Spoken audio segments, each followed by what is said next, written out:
1992년 6월 밤 중국 장광충 가족은 엄마, 아빠, 큰딸, 작은 아들 4명이 모두 모여 행복한 저녁이 아닌 매우 긴장된 분위기 속에 저녁을 먹고 있습니다. 그렇게 얼마나 지났을까요? 갑자기 아버지 장광충 몇 번 먹지도 않더니 접시를 그냥 내려놔요. 그리곤 잠이 너무 왔나봐. 그 식탁 자리에 그대로 앉아 졸기 시작합니다. 아빠가 너무 좋으니까 나중엔 이 막내 아들과 아내가 그를 부축해 침대로 옮겨줘요. 편히 자라고.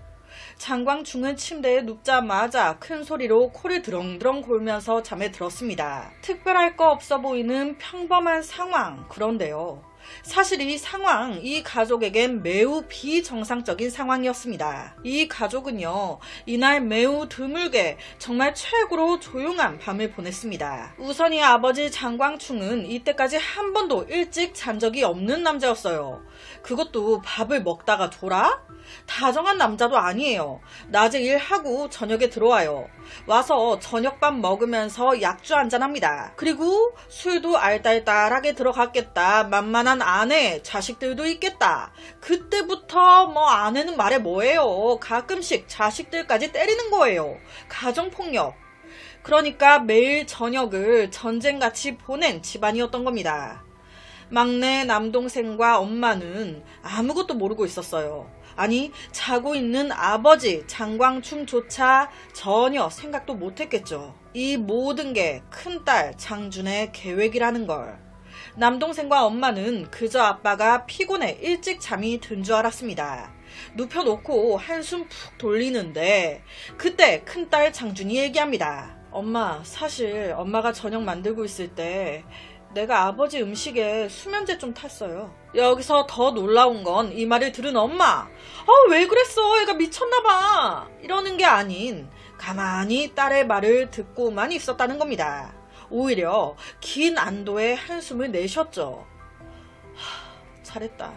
그 덕에 오늘 저녁은 편히 지나가겠어. 라는 느낌이랄까요? 그런데 이 딸 장준 엄마를 쳐다보고 뒤이어 남동생을 쓱 또 쳐다보더니 의미심장하게 말을 이어갑니다. 엄마, 이제부터 우리 집은 매일 이렇게 조용할 거야. 알겠지? 내가 다들이 지옥에서 벗어나게 해줄게. 남동생 기억에 따르면 이 말을 하는 누나 표정이, 그 눈빛이 그 누구보다 사악하고 살기가 가득했다고. 당연히 이 말을 들은 남동생, 누나 지금 무슨 말을 하는 거야? 혹시 이상한 생각하고 있는 거 아니지? 그래도 누나 아버지야. 어떻게 아버지를 죽여? 이에 큰딸 장준 왈. 아니야, 엄마가 그랬어. 너랑 나 둘만 입 다물고 있으면 엄마도 절대 말하지 않겠다고. 우리 셋만 입 다물면 누가 할 수 있겠어, 안 그래? 엄마도 나랑 같은 생각 아니야? 언제까지 이런 지옥에서 살 건데 내가 구해줄게. 결국 이 계획은 지긋지긋한 남편의 폭력에서 벗어나고 싶었던 엄마의 맞장구로 결국 성사가 됩니다. 세 사람이 힘을 합쳐 잠들어 있던 아버지 장광충을 살해해요. 그 이후 셋이 또 힘을 합쳐 시신을 산속에 매장시킵니다. 그 후에 이 엄마는 천연덕스럽게 바로 경찰서로 가서 저희 남편이 말도 없이 갑자기 사라졌어요. 평소에 절 때리던 사람이라 다른 여자가 생겨 나간 것 같기도 하고 실종 신고를 합니다. 그 이후 약 1년 동안 이 세 사람은 모두 약속대로 침묵, 이 사건에 대해 입을 다뭅니다. 그런데 1994년 2월 13일 오후 예상치 못한 상황이 벌어져요. 이날 저녁 경찰서로 한 중년 여자가 들어옵니다. 나, 그리고 내 딸, 그리고 내 아들이 1년 전 남편을 죽였습니다. 다름 아닌 이 엄마가 경찰서로 와서 자수한 거예요. 입 다물고 있기로 약속해놓고 엄마가. 아니, 엄마 내내 조용히 있다가 왜 1년이 지나 갑자기 자수를 한 걸까요? 이 엄마가 자수할 때 이 큰딸과 아들 이 사실을 전혀 모르고 집에 있었어요. 그러니까 경찰 손쉽게 이 두 사람까지 체포합니다. 그렇게 조사가 시작되는데 주도자는 딸 장준이구나. 조사 과정에서 엄마와 남동생은 내 딸 우리 때문에 그런 거예요. 아빠 가정폭력에 엄마가 힘들어하니까. 남겨진 가족들이 괴로워하는 게 눈에 보이니까 우리 구해주려고 그런 거라고요. 라고 말했습니다. 그런데 경찰은요, 이게 좀 이해가 안 됐어요. 조사해보니까 이 아빠 장광충, 남동생과 엄마만 때렸어요. 딸 장준은 한 번도 때린 적이 없었습니다. 솔직히 장준 사건 당시 같이 살고 있지도 않았어요. 일 때문에 이미 따로 다른 곳에 살고 있었단 말이죠. 평소 어쩌다 한 번씩이나 명절 때만 집에 와서 한 이틀 정도 자고 가는? 그러니까 장광충이 그래도 자기한테는 잘한 걸로 보이는데 이런 딸이 왜 주도적으로 아버지를 죽이려고 한 건지 이해가 잘 안 됐던 거죠. 역시나 엄마와 가족을 위해 대신 총대를 메고 아버지를 죽였다? 이거는 엄마만의 착각이었습니다. 진실은 굉장히 놀라웠어요. 경찰이 딸 장준을 신문하는데 이 아빠에 대한 증오가 어마어마한 거예요. 그녀 왈. 내가 사춘기 때였을 거예요. 아주 또렷이 하나하나 다 기억나요. 아빠가 밖에서 옷을 한 벌 사주셨어요. 들고 집에 와서는 맞는지 한번 봐야 된다며 옷을 갈아입고 오라고 하더라고요. 어린 마음에 좋다고 방에 들어가 갈아입고 나왔죠. 그때 옷이 원피스였는데 얼마나 기분이 좋던지. 그런데 갈아입고 나온 날 보더니 자기한테 오라대요. 갔더니 어디가 불편하진 않는지 이곳저곳 사이즈는 다 맞는지 봐야 된다며 내 몸 이곳저곳에 막 더듬더라고요. 내가 그때 어린 나이긴 했지만 그래도 10대였어요. 마냥 어리진 않았다고. 그 손들이 어딜 만지고 있는지 어떻게 하고 있는지 다 아는 나이였다고. 그 이후 아버지의 이상한 스킨십은 엄마가 남동생이 없을 때면 매번 이어졌어요. 나날이 더 심해졌습니다. 나는 날 스스로 속이고 다독일 수밖에 없었어요. 아버지의 이런 행동? 자기도 모르게 하는 행동일 거라고. 그러다 장광충 그 개새끼의 숨겨진 더러운 면상을 보게 됐지. 밤에 갑자기 잠에서 깼어요. 깨서 봤더니 침대 가장자리에 아버지가 앉아있더라고.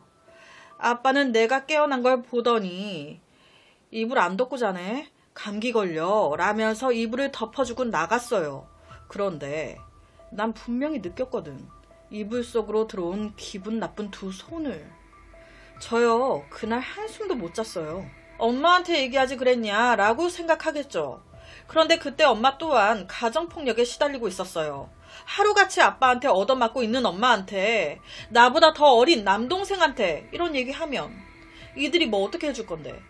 변하는 건 없을 테니까 그래서 말을 할 수가 없었어요. 그저 내가 할 수 있는 건 성인이 됐을 때 집에서 멀리 떨어진 곳으로 이를 구해 하루라도 빨리 이 지옥에서 벗어나는 것뿐. 실제 그녀는요, 독립을 했음에도 매일같이 악몽에 시달렸습니다. 항상 불안에 떨어야 했어요. 시간이 지나면 지날수록 너무 억울한 거예요. 내가 왜 이러고 살아야 돼? 우리 가족이 왜 이러고 살아야 돼? 그 새끼는 전혀 죄책감 없이 여전히 우리 가족들을 다 괴롭히고 있는데 따로 독립해 살아도 정서적으로 매우 불안한 거예요. 덩달아 아버지에 대한 증오도 커져갔죠. 그러다가 터진 거예요. 나에게, 우리 가족에게 해가 되는 이 새끼를 죽여버리자. 그래서 1992년 6월 12일 장준이 자진해서 집에 들린 거예요. 엄마, 나 밥 좀 해줘요. 엄마 밥 먹고 싶어서 왔어. 그리곤 몰래 미리 준비한 수면제를 아버지 그릇에 섞었던 거예요. 즉 엄마와 남동생이 몰랐던 개새끼의 또 다른 나쁜 짓, 딸의 상처가 있었던 거죠. 그렇다면 또 하나의 의문점. 이 엄마는 왜 1년이 지나 갑자기 자수한 걸까? 이것도요, 1994년 2월 13일 엄마는 집에서 설맞이 용품을 준비하고 있었습니다. 그런데 낯익은 이웃이 갑자기 그녀를 찾아와요. 그리곤 한다는 소리가, 나 사실 1년 전에 그날 밤 당신 가족들이 시신 매장하는 거 봤어요. 나한테 6,000위안 주면 내가 입 다물어 줄게요. 협박이 들어온 거예요. 여기서 6,000위안 하나로 119만원 정도 나오더라고요. 여튼 돈 안 주면 나 경찰서 가서 신고한다? 이렇게 되니 이 엄마 생각한 겁니다. 이놈이 가서 신고해버리면 우리가 다 체포될 거고 그러면 형량도 다 받게 되는 거 아니에요. 그런데 반대로 내가 먼저 선수 쳐버리면, 내가 먼저 가서 자수해버리면 협박에서도 벗어나는 거고 죄의 형량도 좀 더 가벼워질 거 아니에요. 그래서 자수했던 겁니다. 협박 때문에. 결국 이 큰딸 장준 사형 남동생은 무기징역을 받았습니다. 그럼 이 엄마는 자수했잖아요. 그래서 엄마만 징역 12년 나왔어요. 당연히 시간이 지나 엄마 형량 끝났습니다. 하지만 두 남매의 형량은 사형과 무기징역 끝이 없죠. 출소한 후에 이 엄마는 감히 두 남매를 보러 가지 못했습니다. 면목이 없었겠죠. 살인이 이게 뭐 잘한 행동은 아니지만 자기들 입장에서는 엄마도 같이 동의해서 해놓고 입 다물자고 해놓고 자기들과 아무 상의도 없이 자기 혼자 감형 받으려고 자수한 꼴 아니에요. 엄마만 12년을 받은 이유 자식인 우리들까지 경찰에다 꼬질러가지고 얻은 거 아니야. 우릴 팔아넘기고 자기 혼자 12년 받은 거 아니야. 이 딸 장준과 남동생 이런 엄마의 행동 이해할 수가 없었어요. 그래서 10년 넘게 엄마를 보지 않았대요. 면회 와도 거부, 보기 싫다고. 그런데 이 가운데서 교도소 경찰이 노력을 해줬다고 하더라고요. 그래서 10년이 넘어 경찰이 자리를 마련해줘서 엄마와 딸이 드디어 만나게 됩니다. 지금 이게 그 영상인데 서로 엄청 어색해하죠. 여러분이 만약 이 엄마라면, 반대로 이 장준이라면 이때 이 마음이 어땠을 것 같나요? 솔직히 제일 벌받아야 될 건 이 아버지 이 개새끼 아니에요? 가족들을 매일같이 때리고 딸 몸에 손을 댄 개새끼인데 그 쓰레기를 처단한 건데 결론은 피해자가 또 형을 살게 되고 가족이 모두 파탄났네요. 뭐 살인은 정당화가 될 수 없다고 하니 그저 안타깝습니다. 그래서 오늘은 나를 위해, 가족을 위해 아버지를 죽인 딸을 경찰에 신고한 엄마에 대한 사건을 가지고 왔습니다.